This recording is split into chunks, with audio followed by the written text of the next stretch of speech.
sayang. Sayang. Simbangin sikit. Sama pusing sini. Pusing sini. Sekarang ostrich ini akan bertelur. Ya, kita tunggu sebentar lagi macam mana dia mengeluarkan telurnya. Okey, dia sudah mula. 12 to 14 years old, I think it is. 12 to 14 years old. Yeah, I think about it. He lost touch at the age already. Okey, turun. Okey, come. Sudah. Okey, kuat sikit. What's good? Kuat sikit. Come on, ada sikit. Push. Kuat sikit. Cepat. Lihatlah bagaimana telurnya dikeluarkan daripada. Okey. Oh, wah yang ini besar. Oh, besar ha?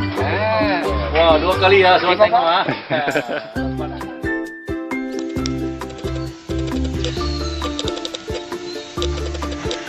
You can see this? Yeah, I can't perfectly. Oh, I cannot believe an ostrich laying an egg.